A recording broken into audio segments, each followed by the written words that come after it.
Hello बच्चों, स्वागत है आज के इस नए शानदार और जानदार नई दुनिया में। दोस्तों, आज हम पढ़ेंगे फिजिक्स जो कक्षा 10 के होने वाले हैं। और इसमें ऐसी ऐसी चीज़ें सीखने के लिए हमको मिलेगा कि हम लोगों को बहुत मज़ा आएगा सीखने में। क्यों?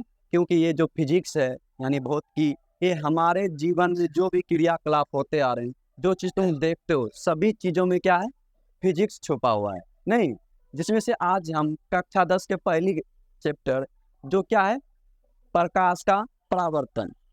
अब प्रकाश का परावर्तन जो पढ़ने वाले हैं, तो हम तो जान गए प्रकाश का परावर्तन पढ़ने वाले। जरा एक चीज बताओ, अगर तुम्हारे घर में मान लो कि किसी दिन मुर्गा खाने का प्लान बन रहा है, तो मुर्गा खाएंगे, तो क्या तुम्हारे मन में पहले सबसे पहला बात क्या आया होगा? तुमको मन में आया मुर्गा खाना, ठीक है। और तुम्हारे मन में सबसे पहला मन में क्या क्या सोचा, जरा बता सकते हो क्या? क्या सोची होगी?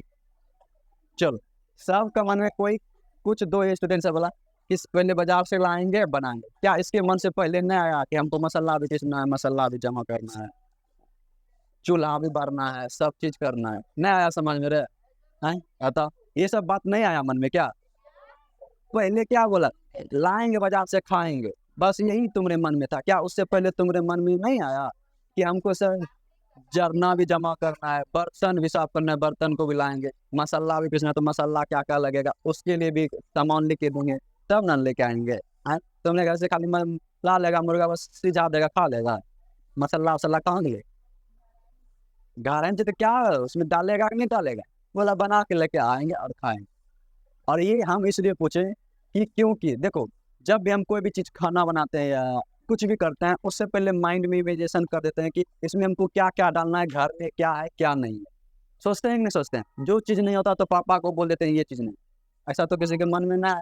बना के खाएंगे, खाओ ना, देखेंगे मसाला नहीं डालती है, तो सब चीज़ आता है नहीं। तो यानी हम इमेजिंग कर चुके हैं कि हमको मुर्गा बनाना है, इसी तरह से बनाना। पिछले बार हमको खराब लगा था, इस बार अच्छा से बनाएंगे, और अच्छा नहीं और खराब ही बन जाता है जिस अच्छा के चक्कर में रहे। तो ये चीज़ इमेजिंग में है, वही चीज़ हमको पढ़ाई में भी अप्लाई करना है। तुम लोगों को किताब दी एक पेज पढ़ने के लिए, 2 से 3 पेज पढ़ेगा तो माथा दर्द करने लगेगा, इतना तुम जान लो। ये पढ़ने का तरीका नहीं है। पढ़ने का तरीका क्या है? जिस तरह तुम खाना बनाने से पहले एक मन में इमेज क्रिएट करते हो, ये है चीज, ये डालना, ये डालना, नहीं तब जाके वो बनता है। वही चीज कोई भी किताब पढ़ो, चाहे कोई भी किताब रहे, गणित रहे, फिजिक्स रहे, केमिस्ट्री रहे या बायोलॉजी रहे, कोई भी किताब रहे, उसको पहले इमेजिंग करो। जैसे हमको प्रकाश का परावर्तन पढ़ना, तो हम तो जान गए प्रकाश का परावर्तन पढ़ना याद करना हो गया एकदम। नहीं, ये बात गलत है, उसके अंदर को घाटो। प्रकाश के परावर्तन में क्या क्या चीज पढ़ेंगे, इस तरह मुर्गा बनाने के लिए हमको क्या क्या चीज की जरूरत होती है, ये सब जानता है। नहीं जानते हो? जानते हो इसलिए बना पाते हो, नहीं जानोगे तो नहीं बना पाओगे। नहीं, सिर्फ देख के बस सीख जाओगे क्या? नहीं, उससे पहले हमको क्या करना होगा, सीखना होगा। क्या सीखना होगा? उसमें क्या क्या चीज लगता है। उसी तरह पढ़ाई में भी अप्लाई करेंगे क्या, कि हमको फिजिक्स का परावर्तन, जैसे प्रकाश का परावर्तन पढ़ना है, तो उसमें क्या क्या पढ़ना होता है, सबसे पहले उसको क्रिएट करो। यानी उसको मन में पहले ठानो कि क्या क्या चीज इसमें पढ़ेंगे, क्या क्या कौन सी टॉपिक है। नहीं, तो सबसे पहले उसको जानना है इसमें क्या क्या पढ़ना होता है। दूसरी बात, इसमें पढ़ तो लेंगे, अब कौन सा ज्यादा इम्पोर्टेंट है? इम्पोर्टेंट जैसे हम लोग खाना बनाते हैं मुर्गा के तौर पे एक उदाहरण लेते हैं, तो उसमें नमक बड़ा इम्पोर्टेंट है। नमक ज़्यादा आ गया तो सब चीज़ स्वाद खत्म। नहीं, किसी चीज़ को कम हो देंगे तो चलेगा, जैसे हल्दी रात में नहीं हो देंगे तो चल जाएगा, नमक देगा तो चलेगा? नहीं चलेगा। उसी तरह उस टॉपिक में ढूंढेंगे कौन सा टॉपिक ज़्यादा इम्पोर्टेंट है और कौन सा थोड़ा सा कम, जिसको कम भी पढ़ लेंगे तो जान, नहीं तो हल्दी सब देता है नहीं। उसी तरह उसमें उसके लिए क्या करना पड़ेगा, तो प्रीवियस ईयर क्वेश्चन यानी क्वेश्चन बैंक को पलटा के देखना पड़ेगा कि एग्जाम बोर्ड में कैसे क्वेश्चन आता है, यानी कैसे पूछा जाता है। तो ये होता है पढ़ने का तरीका। अगर तुम इस तरह के पढ़ते हो तो कोई भी किताब पढ़ने में तुमको माथा दर्द नहीं करेगा, चाहे कुछ भी हो जाए। जैसे इलन मार्क्स का एक उदाहरण देते हैं। इलन मार्क्स एक दिन में, जैसे रतन टाटा सब जो है अब इस बार खत्म हो गया, तो वो सब दिनों में एक दिन में किताब पढ़ लेता था पूरा पूरा। आखिर क्यों? क्यों पढ़ पाता था वो? उसके मन में इमेज क्रिएट हो गया था, इससे पढ़ाई करके हमको इससे कुछ सीखने के लिए मिलेगा और कुछ नए नए चीज़ों की जानकारी मिलेगी, जिसके वजह से वो एक दिन में बैठ के पूरा किताबें पढ़ लेते हैं। तो उसके मन में पहले से पता था नहीं। अब तुम लोगों को प्रकाश का परावर्तन पढ़ा देंगे, हम भी पढ़ाना स्टार्ट कर देंगे, कुछ दिन के बाद भूल जाएगा। क्यों? क्योंकि तुमको पता ही नहीं था उसमें क्या क्या पढ़ना था। आता गया पढ़ता गया, आता गया पढ़ता गया। नहीं, जैसे कोई मम्मी तुम ई डाल ई डाल ई डाल ई डाल देते अगलो तो डाल रहे हो, देते अगलो डाल रहे हो। लेकिन तुमको पता ही नहीं पड़ा कौन सी दुनिया कखनी फंसे।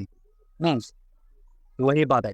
इसलिए पढ़ाई से पहले इतना जानो कि कोई भी सब्जेक्ट पढ़ो, कोई भी सब्जेक्ट पढ़ो, उसका पहले इमेज क्रिएट करो। इमेज क्या? एक रोड मैप बनाओ। रोड मैप बनाने का मतलब एक ग्राफ। जैसे फोटो तुमको देखने में मजा आता है, नहीं जैसे वो फोटो देख लो या कोई भी फोटो देख लेगा तो तुरंत उसी समझ में आ जाता है ना, और ज़्यादा समय तक वो याद भी रहता है।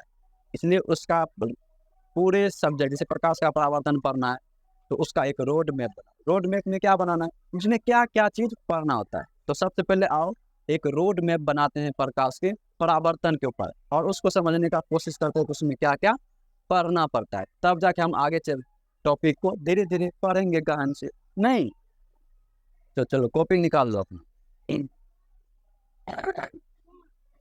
Road map. तो प्रकाश का परावर्तन का रोड मैप। अच्छा, प्रकाश के परावर्तन को पढ़ने से क्या फायदा होगा? बहुत फायदा है। अगर प्रकाश नहीं रहता तो क्या हम देख पाते? क्या नहीं देख पाते। इसलिए इसको भी पढ़ना बहुत जरूरी है। क्या उपयोग है ये सब जानेंगे। तो रोड मैप। तो सबसे पहला चीज क्या है? प्रकाश। प्रकाश यानी हमको प्रकाश के बारे में पढ़ना है।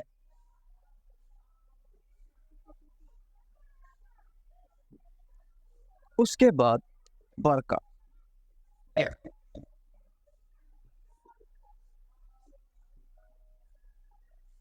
प्रकाश में क्या पढ़ेंगे? इसके गुणों के बारे में पढ़ेंगे। दूसरी बात, इसके बाद पढ़ेंगे प्रकाश का परावर्तन। परावर्तन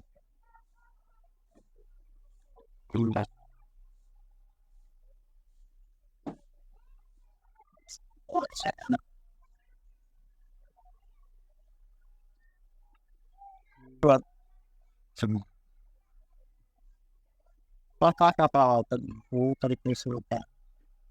एक होता है समतल,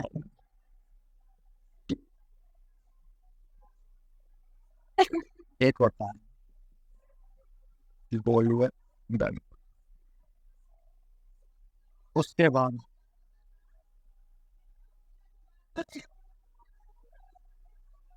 समतल दर्पण में हम पढ़ेंगे इसको विशेषता, विशेषताएं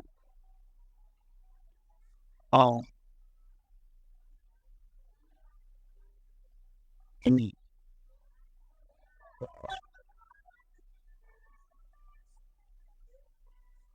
उसके बाद हम पढ़ेंगे इसमें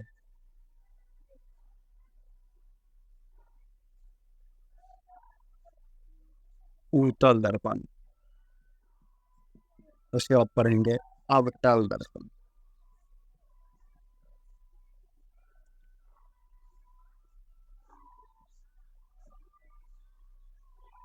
उत्तल दर्पण और अवतल दर्पण। उसके बाद इसका पढ़ेंगे के गुण को, गुणों को और प्रतिबिंब बल। और इसमें भी हम पढ़ेंगे गुणों को और प्रतिबिंबों को बनी।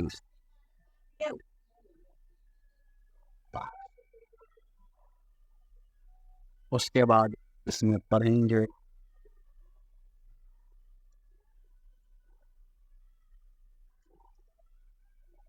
प्रयोग।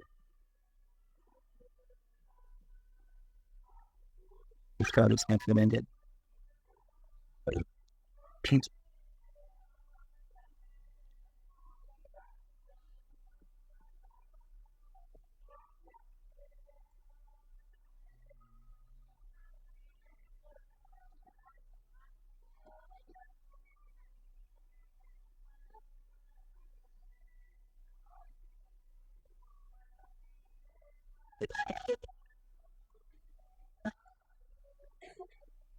क्या है? प्रकाश। यानी प्रकाश के बारे में जानेंगे कि प्रकाश क्या होता है, इसमें क्या गुण होता है, उसके बारे में पढ़ेंगे।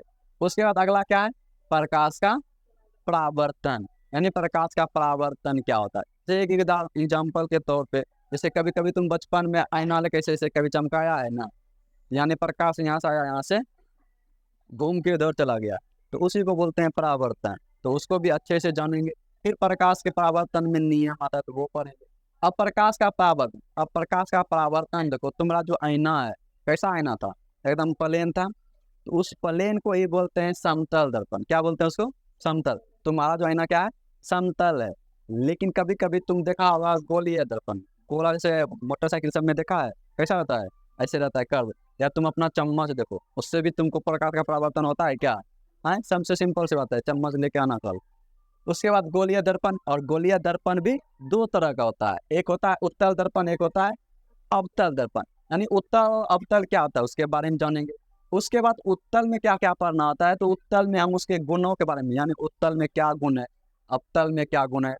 तो उसके बाद उसके प्रतिबिंब, यानी उसका प्रतिबिंब कैसा बनेगा। कभी तुम अपना मुंह को, चम्मच में जाता है चम्मच है सबके पास, तो उसको मुंह में देखना, तुम्हारा मुंह कैसा दिखा पड़ेगा, फिर पलटा के देखना, तुम्हारा मुंह कैसा दिखा पड़ेगा, हबड़ा रंग का। नहीं। तो उस गुणों के बारे में पढ़ेंगे, ऐसा क्यों हुआ।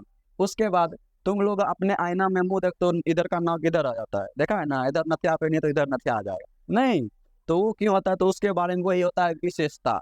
आखिर क्या बात है। नहीं, कभी कभी तुम सुना होगा एम्बुलेंस में उल्टा अक्षर लिखा होता है ना, एम्बुलेंस है, क्यों लिखा हुआ रहता है, तो वो सब पढ़ेंगे इसमें। और उसके बाद इमेज पढ़ेंगे, यानी इमेज मतलब प्रतिबिंब, प्रतिबिंब तुम्हारा फोटो कैसा बनता है। तो प्रतिबिंब में क्या पढ़ना, तो होता है दो तरह का, एक होता है आभासी, एक होता है वास्तविक, और एक काल्पनिक। तो उसके बाद इसको इसमें पढ़ना है। फिर गोलीय दर्पण में उत्तल दर्पण, अवतल दर्पण के बारे में पढ़ेंगे। और उत्तल दर्पण में क्या क्या पढ़ना होता है, तो उसके गुण के बारे में। और उसका प्रतिबिंब बनना, यानी कहाँ पे प्रतिबिंब कैसा बनेगा। नहीं, चम्मच को दूर लेके जाओ, फिर नजदीक लेके, अपने घर में आज प्रैक्टिस करना, फिर कल आएंगे तो इसको इसको पढ़े करेंगे। तो चम्मच लेना, पहले ऐसे पलटा देना, हटाते जाना, फिर दूर लेके जाना, फिर नीचे नजदीक लेके आना, तो देखना उस तुम्हारा फोटो कैसा बन रहा है। ठीक है, ये जाके प्रैक्टिस करना तुम लोग भी। उसके बाद चम्मच को क्या करना, पलटा देना, फिर पलटा करके मुंह इधर लेके जाओ, फिर दूर लेके जाओ, फिर मुंह सामने आ। तो ये बात, दो बात लिख के आना, ठीक है, कॉपी में। कि चम्मच, चम्मच तो सबके पास होगा, उसमें अपना थोतना देखना दिखता है कैसा। तो उसके बाद उसके गुणों के प्रतिबिंब का बनना। उसके बाद उत्तर दर्पण का प्रयोग सीखेंगे। क्या सीखेंगे? प्रयोग सीखेंगे, इसका क्या प्रयोग होता है। दूसरी बात, इसके अवतल दर्पण का भी क्या सीखेंगे, प्रयोग। तो जहां तक बताया गया, तो इसमें ज्यादातर चांस रहता है उत्तल अवतल में अंतर पूछने का, और इसके प्रयोग इंपॉर्टेंट होते हैं, और इसके गुणों, यानी कहीं ना कहीं गोलीय दर्पण इंपॉर्टेंट है। इससे हो सकता है कभी कभी समतल दर्पण का लिखने के लिए बोलेगा, तो 4-5 लाइन का है, आराम से लिखेगा। और उसके बाद यहाँ पे आएगा प्रकाश का परावर्तन। इससे कितने क्वेश्चन बन सकते हैं जरा बताओ।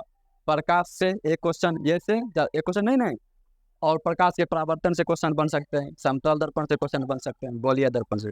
और कुछ है इसमें। और इसके उत्तल अवतल दर्पण, यानी एक क्वेश्चन, दो क्वेश्चन, तीन क्वेश्चन, चार क्वेश्चन, पाँच, छः, यानी 6 क्वेश्चन बन सकता है। और 6 ही क्वेश्चन से एक चैप्टर खत्म हो जाता है। इस 6 क्वेश्चन में क्या क्या पढ़ना था, ये अपने आप में अब आगे पढ़ेंगे। तो इसको नोट कर लिया, चलो मिटाओ रे इसको।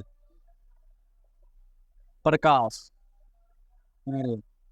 इसको क्या बोलते हैं, light, LIGHT, light. Light means क्या होता है?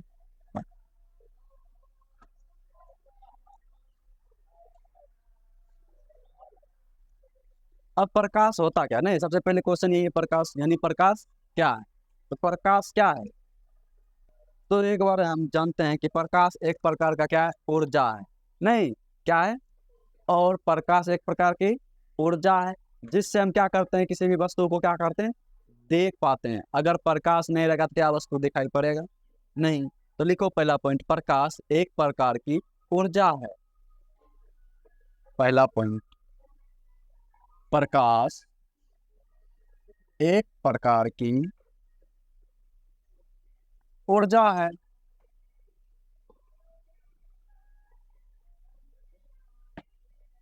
जिससे हम किसी वस्तु को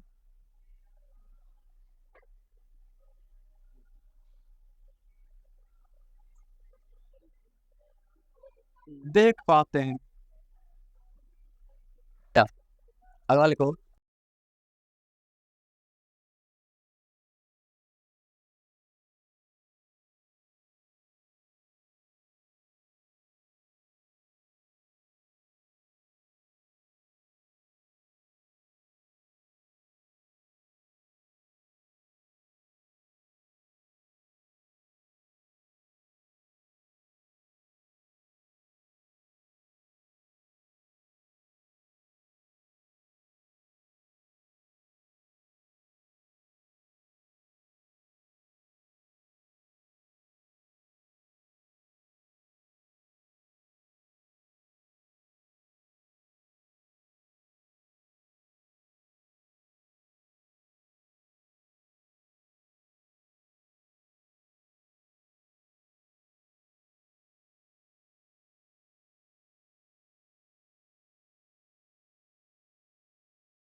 पहले देखो क्या लिखे हैं।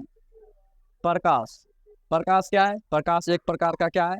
ऊर्जा है, एनर्जी है, जिससे हम किसी भी वस्तु को देख पाते हैं। यानी प्रकाश की वजह से हम किसी वस्तु को देख पाते हैं। अच्छा, जरा यहाँ पे एक क्वेश्चन आता है कि जरा बताओ, हम कैसे देख लेते हैं प्रकाश? कैसे देख लेते हैं हम किसी वस्तु को? कैसे देख पाते हैं? प्रकाश दे दिए तो कैसे देखेंगे? किस तरह से? मान लो कि हम यहाँ पे खड़े हैं, यहाँ पे फोटो में यहाँ पे प्रकाश है, ये न सूर्य। यहाँ पे कोई भी ऑब्जेक्ट रखा हुआ है और हम यहाँ पे खड़े हैं, ठीक है? तो बताओ इसमें कैसे देख पाते हैं? वस्तु को कैसे देख पाते हैं? प्रकाश कैसे? ये प्रकाश यहाँ आया होगा, यहाँ तक आ गया होगा, कि प्रकाश यहाँ से पहले यहाँ आया कि यहाँ आ गया? पहले वस्तु पे। यानी प्रकाश क्या हुआ यहाँ पे? प्रकाश पहले किसी वस्तु पे यहाँ पे पड़ा, उसके बाद हमको यहाँ पे दिखाई पड़ा, नहीं मेरे आंखों तक गया। यही बात न कर रहे हो? इसी की वजह से हम क्या करते हैं? वस्तु को देख पाते हैं। यही बात है कि मेरा प्रकाश पहले मेरे आंखों तक आता है, उसके बाद यहाँ पे दिखाई पड़ता है। कोई सोचता है कि प्रकाश कैसे हम वस्तु को देख पाते हैं? या किसी के मन में आया कि यहाँ से यहाँ आया, फिर उसके बाद यहाँ पे आया? किसी भी वस्तु पे सतह पे पड़ता है, उससे टकरा करके हमारे आंखों तक आता है। इसके वजह से हम किसी भी वस्तु को देख पाते हैं। उसके बाद देखो, प्रकाश एक विद्युत चुंबकीय तरंग है। दूसरा पॉइंट क्या है? प्रकाश एक विद्युत चुंबकीय तरंग है। तो विद्युत चुंबकीय तरंग का मतलब क्या होता है? कि इसको किसी भी चीज का जरूरत नहीं पड़ता है इसको बढ़ने, आगे बढ़ने के लिए। जैसे ध्वनि को, सुना, आप ध्वनि पढ़े हैं 9th क्लास में, पढ़े थे ना? तो ध्वनि को आगे बढ़ने के लिए किसका जरूरत पड़ता था? माध्यम का जरूरत पड़ता था, नहीं? तो माध्यम का जरूरत पड़ता था, क्यों? उसका माध्यम क्या होता? हवा होता था, ठोस होता था, द्रव गैस होता था। लेकिन इस प्रकाश को कोई भी माध्यम नहीं होता है, तुम इसको माध्यम का जरूरत भी नहीं पड़ता है, जिधर चलाना है चला दो, नहीं? इसका ना हवा, यानी निर्वात। निर्वात मतलब जहाँ पर कुछ भी नहीं होगा फिर भी वहाँ प्रकाश ये स्पीड चल सकता है। इसीलिए हमने कहा प्रकाश एक विद्युत चुंबकीय तरंग है, इसको कोई भी चीज माध्यम की जरूरत नहीं पड़ता है प्रकाश को, लेकिन ध्वनि को माध्यम की जरूरत पड़ता है।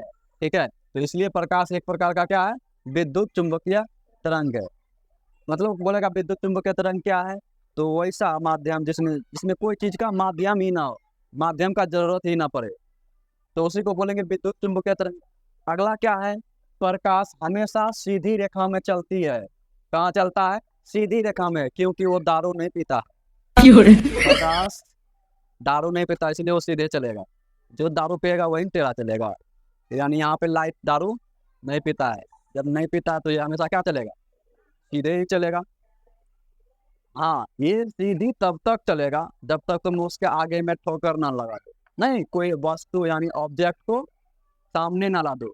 अगर मान लो प्रकाश सीधी, मान लो कि हम टॉर्च बारें और टॉर्च जब सीधे बारेंगे आगे में ला दिए आइन, आर पास चला जाता है, जाएगा राइट पर।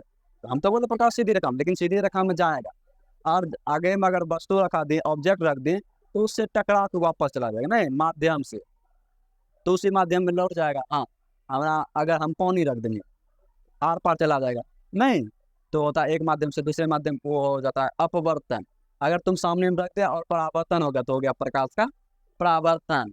यानी प्रकाश हमेशा किस रेखा में चलता है, सीधी रेखा में। क्यों, क्योंकि ये दारू नहीं पीता। अब देखो प्रकाश का कोई रंग नहीं होता। अच्छा तुम बताओ, जैसे सूर्य बताओ तो कैसा रंग है उसका, कोई रंग ही नहीं है। तुमको कहाँ रंग दिखाई लाल पड़ रहा है, किधर लाल दिखाई, देखो तो यहाँ पे प्रकाश है ना, यहाँ पे भी प्रकाश है, बताओ कोई सा कलर है, ब्लू कहाँ है, उधर ब्लू है, क्या प्रकाश दिखाई पड़ रहा है। देखो एक अद्भुत कहानी ऐसी है कि प्रकाश का कोई रंग ही नहीं है, जब प्रकाश का कोई इसका कलर कोई दिखाई पड़ रहा है, देखो कहाँ पे है, ये दिखाई तो पड़ रहा है, लेकिन इसका कलर कैसा दिखाई पड़ रहा है, नहीं दिखाई पड़ रहा है, लेकिन हम लोगों को दिखाता है अपने अंदर। इसका कोई कलर नहीं है, फिर भी ये अपने आप को हम लोगों को दिखाता है। इसलिए प्रकाश का कोई रंग नहीं होता, प्रकाश का कोई रंग नहीं होता। अगर होता है तो बताओ कौन सा कलर होता है, लाल, हरा, पीला, वैसा दे रहे लाल है नहीं।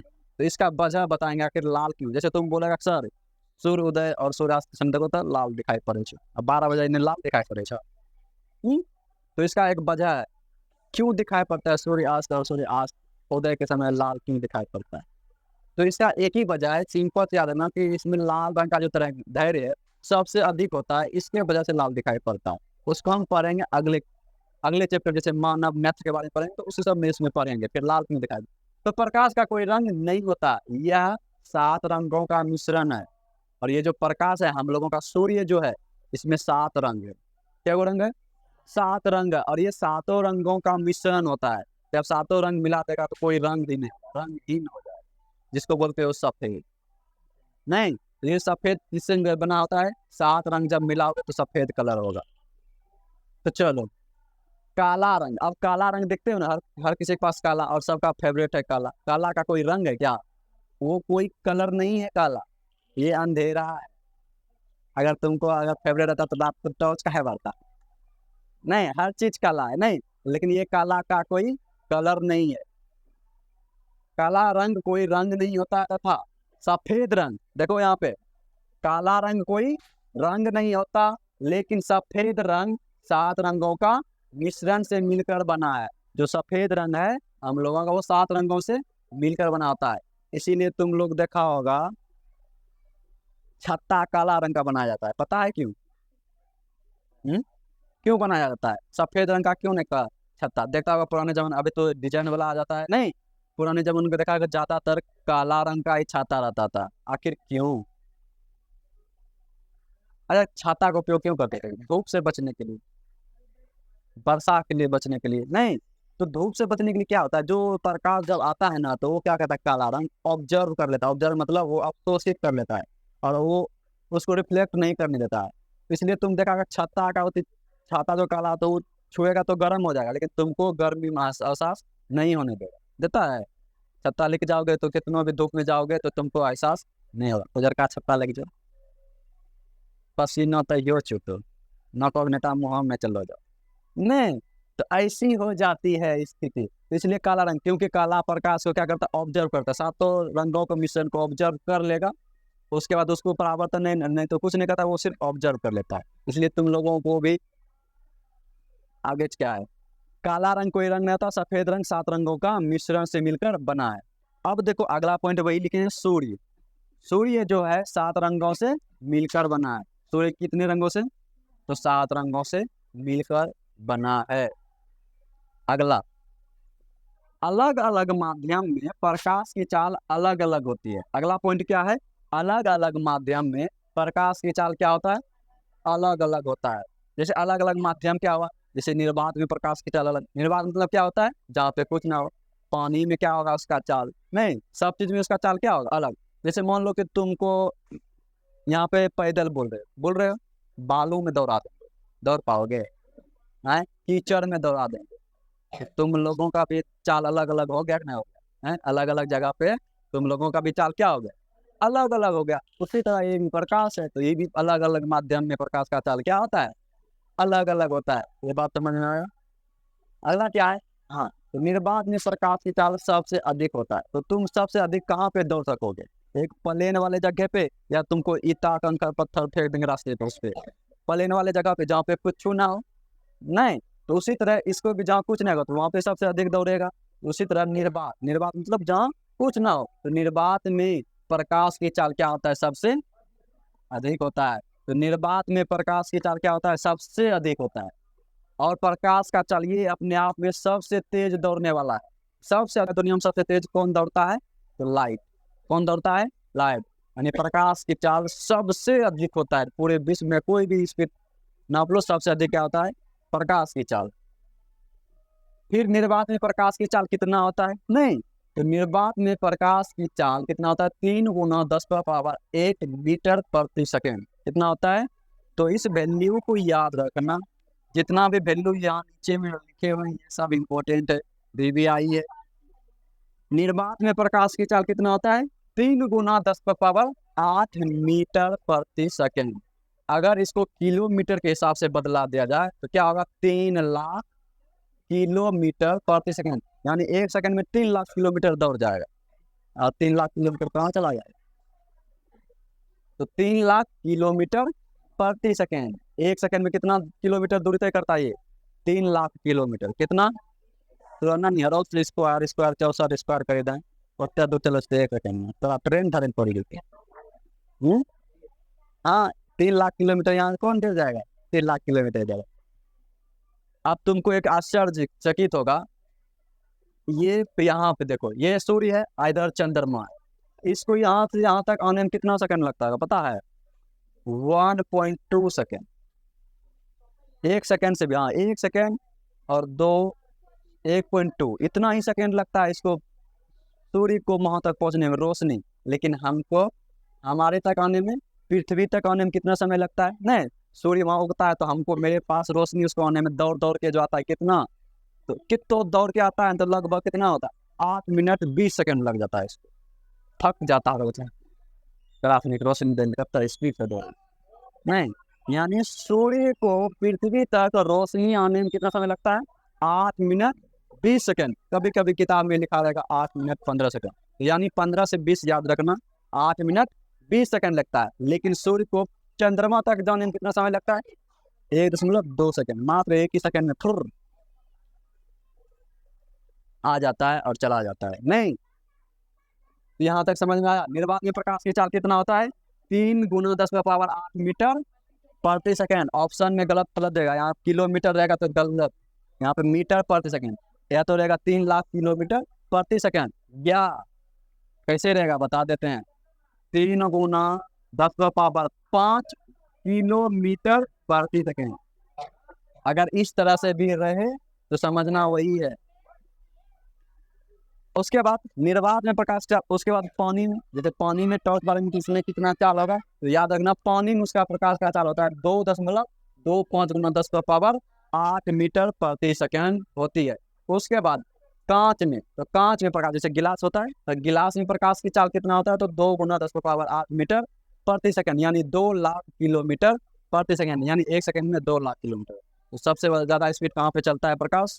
निर्वात में। निर्वात में प्रकाश की चाल सबसे अधिक होता है। क्या यहाँ तक समझ में आया?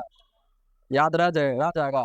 एक बार 2 बार पढ़ेगा तो सब याद रह जाएगा। और इससे ऑब्जेक्टिव टाइप का क्वेश्चन ही पूछता है, तो ऑब्जेक्टिव टाइप के क्वेश्चन से हिसाब से इसको याद करना है। प्रकाश एक प्रकार की क्या है, ऊर्जा। जब हाँ कभी अगर पूछेगा डिफिनेशन, अगर डिफिनेशन पूछेगा तो यहाँ पे ये वाला लिखना डिफिनेशन में। तो बोलेगा प्रकाश क्या है तो लिखना प्रकाश एक प्रकार की ऊर्जा जिससे हम किसी वस्तु को देख पाते हैं। और ये सब पॉइंट लिख लेना, जितना याद आएगा सब लिख दो, नहीं तो जितना याद रहे सब लिख देंगे। हाँ ऑब्जेक्टिव में इस तरह का क्वेश्चन आएगा और ये जरूरत पड़ेगा, ये तीनों वैल्यू याद रखना, ठीक है। आने वाले समय में प्रकाश का अपवर्तन जब पढ़ेंगे तो ये वैल्यू बार बार तुमको आएगा अपवर्तनांक निकालने के लिए। और सूर्य 7 रंगों का मिलकर, ये तो याद ही रहेगा सबको, अलग अलग माध्यम प्रकाश 4 अलग है, ये भी याद रहेगा, इसलिए को नहीं पूछता है। काला रंग का कोई रंग नहीं होता है, सफेद रंग 7 रंगों के मिलकर बना है। प्रकाश का कोई रंग नहीं है, यह 7 रंगों का मिश्रण है। प्रकाश हमेशा सीधी रेखा में चलता है, बस ये 1 2 3 और नीचे वाला 3, बस यही 3 6 चीज याद रखना प्रकाश में। और इसमें कुछ बचा है लिखाने के लिए, इसको नोट कर लिया। सूर्य की रोशनी पृथ्वी तक आने में क्या, आने में 8 मिनट 20 सेकेंड लगता है। सूर्य की रोशनी चंद्रमा तक आने में 1.2 ना 1.28 सेकेंड लगता है।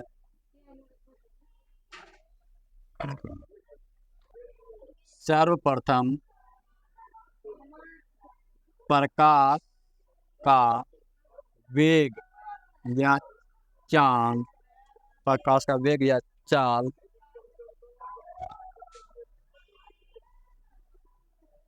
रोमर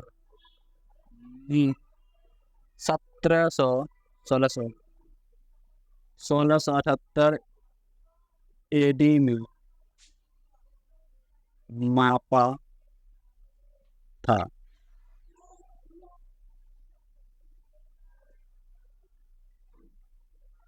प्रकाश की दोहरी प्रवृत्ति होती है।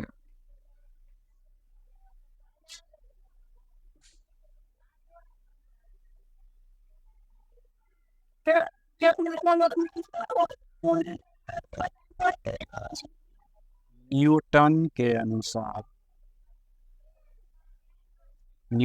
अनुसार प्रकाश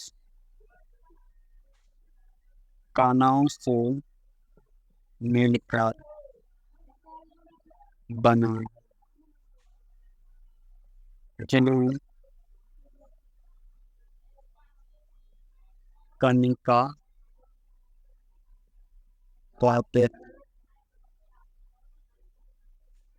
हाइगेंस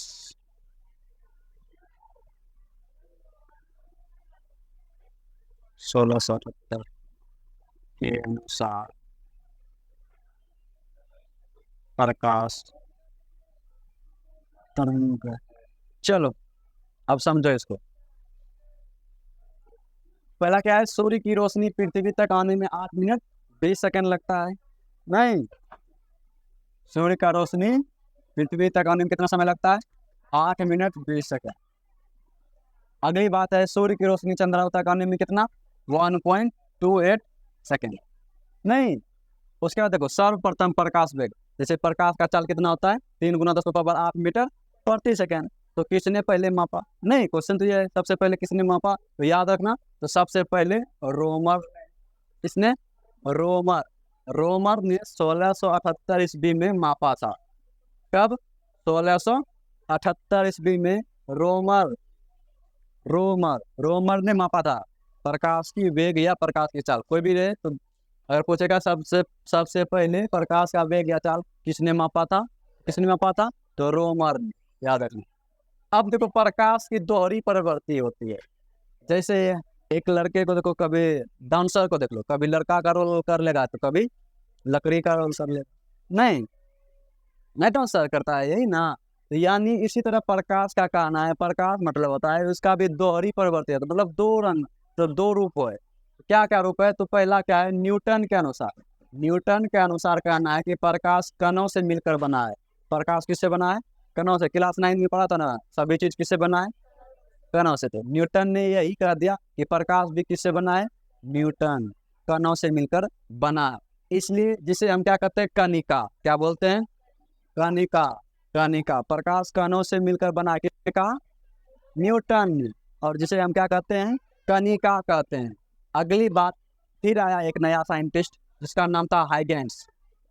इसके बारे में क्लास 12 में पढ़ेंगे फिजिक्स में। तो ये हाइगेंस, तो हाइगेंस 1670 के अनुसार क्या बोल रहा है कि प्रकाश क्या है? तरंग है। प्रकाश क्या है? तरंग। तरंग को देखी हो क्या? तरंग एक होता है प्रदीप्त। क्या होता है? प्रदीप्त वस्तु। दूसरा होता है अप्रदीप्त वस्तु। उसके बाद पढ़ेंगे पारदर्शी, अपारदर्शी, पारभासी। अब इस 2-5 टॉपिक है, इसको तुम अपने से लिख है शांत रहो, सुनो और अपने से लिख के आना, ठीक है? क्या होता है ये सब, तो समझो। प्रदीप्त वस्तु, देखा होगा कि कोई वस्तु अपने आप लाइट करता है, जलता है ना। तो जैसे देखो सूर्य, सूर्य के पास अपना प्रकाश है नहीं? टॉर्च, टॉर्च में अपना प्रकाश है। यानी वैसी वस्तु जो प्रकाश उत्सर्जित करता हो। क्या करता हो? प्रकाश उत्सर्जित करता हो, तो उस वस्तु को हम बोलते हैं प्रदीप्त वस्तु। क्या बोलते हैं उसको? प्रदीप्त। जो वस्तु प्रकाश उत्सर्जित करे उसको बोलेंगे प्रदीप्त वस्तु। दूसरी बात, जो प्रकाश अगर नहीं उत्सर्जित करेगा तो उसको क्या कहेंगे? अप्रदीप्त। क्या बोलेंगे? अप्रदीप्त। यानी वे वस्तु जो प्रकाश उत्सर्जित ना करता हो उसको बोलते हैं अप्रदीप्त वस्तु। अब अगला टॉपिक क्या है? पारदर्शी। अच्छा, एक चीज इसमें उदाहरण के तौर पे एक आता आ जाता है, चंद्रमा कौन सी है? प्रदीप्त है कि अप्रदीप्त है? चंद्रमा क्या है? क्या प्रकाश उत्सर्जित करता है? चमकता है क्या? देखा है क्या? नहीं देखा है। प्रकाश होता है उसको? चंद्रमा को प्रकाश होता नहीं होता है? तो चंद्रमा को अपना प्रकाश नहीं होता है, तो कैसे होता है? तो उसका सूर्य की रोशनी के कारण चमकता है, नहीं। दूसरी बात, बादल। बादल प्रदीप्त है कि अप्रदीप्त है? अप्रदीप्त है, उसको भी अपना प्रकाश नहीं। तारा रात में चमकता देखा है ना? तो तारा क्या है? प्रदीप्त है कि अप्रदीप्त है? प्रदीप्त है, वो चमकता है। तो सूर्य क्या है? तारा है कि ग्रह है? तारा है। तारा है रे, सूर्य तारा है रे। वो गोल से तारा है ना, हमारे सुनिए देखा है ना? अच्छा, एक प्रकार का तारा है ये। ग्रह क्या है? प्रदीप्त है कि अप्रदीप्त है? ग्रह क्या है? पता नहीं ग्रह क्या है। ग्रह अप्रदीप्त है, उसको नहीं। अगर सूर्य को अगर प्रदीप्त रहता तो ये ग्रह, पृथ्वी भी एक तरह का क्या है? ग्रह है। तो ये चमकता रात में ना, टॉर्च बारते हैं तब दिखाई पड़ता है। इसका मतलब इसके पास ग्रह होती लाइट नहीं, अपना प्रकाश नहीं है। इसका मतलब ये भी क्या है? अप्रदीप्त है। समझ में आया? तो ये कुछ बेसिक बेसिक जानकारी थी जो याद रखना। ग्रह, ग्रह क्या है? अप्रदीप्त है। तारा क्या है? प्रदीप्त है। चंद्रमा क्या है? अप्रदीप्त है। सूर्य क्या है? प्रदीप्त है। तो ये 4-5 को उदाहरण लिख लेना उसमें, ठीक है? तो यानी प्रदीप्त और प्रदीप्त को क्या करना, अपने से कॉपी में नोट्स कर लेगा, ठीक है? नोट वाले कॉपी में प्रदीप्त वस्तु क्या है, अप्रदीप्त वस्तु क्या है। उसके बाद पारदर्शी किसे कहते हैं ये भी लिख लेगा। अब देखो पारदर्शी, पारदर्शी क्या हुआ? जैसे तुम उजला पन्नी देखे हो ना, लेते हो तो दिखाई पड़ता है हर बार। जैसे बुआ का मुंह नाक मोटा लग जाता है, नहीं रे? बात सही। कालापन निकले तो दिखाई पड़ता है क्या? नहीं दिखाई पड़ता है। यानी जिस वस्तु, जैसे कोई भी जिस पदार्थ से आर पार दिखाई पड़े उसको बोलेंगे पारदर्शी। जिसमें कुछ जैसे आर पार दिखाई नहीं पड़े जिस वस्तु से, तो उसको क्या बोलेंगे? अपारदर्शी। जिससे कभी कुछ छू झलकता है, कुछ छू नहीं दिखाई पड़ता है। ऐसा देखा है क्या? कुछ ऐसा वस्तु पदार्थ होता है जिससे थोड़ा सा दिखाई पड़ता है, थोड़ा सा दिखाई नहीं पड़ता है, तो उसको बोलते हैं पारदर्शी। या ऐसे जिस पदार्थ से प्रकाश आर पार चला जाए उसको बोलते हैं पारदर्शी। जिस पदार्थ से प्रकाश आर पार नहीं जाए उसको बोलेंगे अपारदर्शी। जिस पदार्थ से प्रकाश थोड़ी मात्रा में पार कर जाए इसको बोलेंगे पारदर्शी। उदाहरण के तौर पर अगर ले पानी, तो पानी क्या है? पारदर्शी है ना? लेंस, लेंस क्या है? तुम्हारे नाना वाला चश्मा क्या है? पारदर्शी नहीं, उससे आर पार दिखाई पड़ता है। अगर उसके पास दर्पण लगा देंगे तब दिखाई पड़ेगा? पैर हमरा दुआ उधर कर जाए नहीं गोखने नहीं दिखाई पड़ेगा। आगे वाला दिखाई पड़वे नहीं करेगा, तो वो क्या हो जाएगा? अपारदर्शी। अब तुम क्या करो, कागज को भिगो दो, उसके बाद देखने का कोशिश करो, थोड़ा सा दिखाई पड़ेगा लेकिन उतना दिखाई नहीं पड़ेगा। तो वो क्या है? पारदर्शी। ईंट क्या है?